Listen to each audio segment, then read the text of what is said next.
Thank you very much, Your Excellency, our President, Dr. William Ruto, the leadership of the House, our Cabinet Secretaries, our Principal Secretaries, and everybody present. Good morning.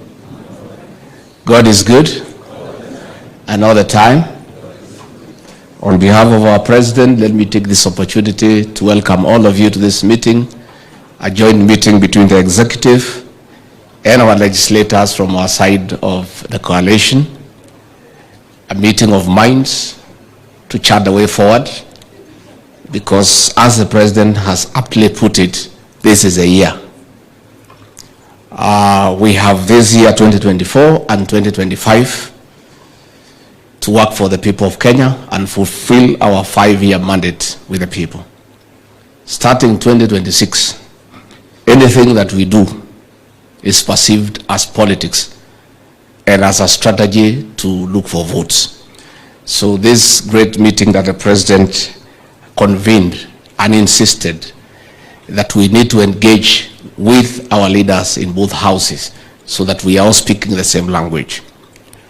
Your Excellency, let me thank you once more for always having time to engage with elected leaders. It is your philosophy that elected leaders are very important and you cannot get far without their input. And that is why when the executive retreat was convened, you insisted that the legislature should be here so that we discuss and not talk in the same language. Before I invite the President, I just had two things that I wanted to say. One, I want to thank our members in both houses for the support and the commitment in making sure that our legislative agenda carries the day in Parliament. And I want to say that we'll continue to engage all the time so that we are all looking at things the same way, because we serve the people of Kenya and we all belong to the same administration. Secondly, I want to ask our Cabinet Secretaries and Principal Secretaries to replicate what the President and I do when we are going out there. Anytime the President is going to a county, the planning is done together with elected leaders, especially from this side of the people who support the government. We want to ask our Cabinet Secretaries and Principal Secretaries, when you have some programs in a certain county, please talk to the elected leaders. Let them not hear that you are there from some posters that have been posted, or they are hearing from the media. It is not right. It is not respectful. Even where you are going and you have been invited by governors, you are in the national government. And these are the people we work together in the national government. Let us involve them. And if the President has time to engage them, I have time to engage them. You should also have time to engage them. And I also want to plead with our CSs and our PSs, don't relegate consultation of elected leaders to your personal assistants. Do it personally, because we do so ourselves. When we are going out, the President creates a day to engage with leaders from that region, understand the issues, agree on the program, and everything is very seamless. I do the same.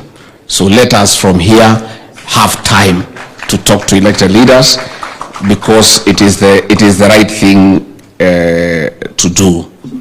Again, we also want to ask the leadership of Parliament to also consider, much as you have the role to oversight government and call our ministers to Parliament, sometimes it becomes very difficult for us to work because our ministers are perpetually in the House, in different committees. I think Your Excellency will request a meeting with the leadership so that we agree on how to balance between ministers appearing in Parliament to answer questions and also be available to serve. Because sometimes even we have cabinet committees, we are not able to prosecute our agenda because ministers are in out of Parliament. But I believe with some engagement with the leadership, we can agree on an acceptable way, where we allow ministers to function at the same time they appear before Parliament. Finally, on the National Government Constituency Development Fund, our members, you know for sure, and it's not a secret, that our courts wanted to do away with this fund. But our president, having been a member of Parliament, appreciating the importance of that fund, in his magnanimity, fought very hard to ensure that this fund stays. And it was the right decision, because this fund is a fund that is felt. Because one is only 6% that goes to recurrent. Everything else goes to development.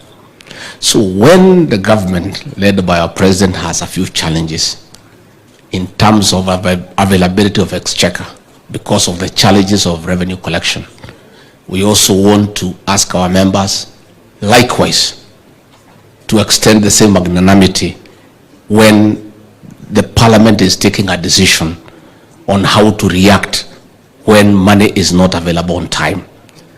I have sat with the president many times, and I want to confirm to you that he is on the neck of Professor Dongo and PS Kipto to release money to members of Parliament through the fund.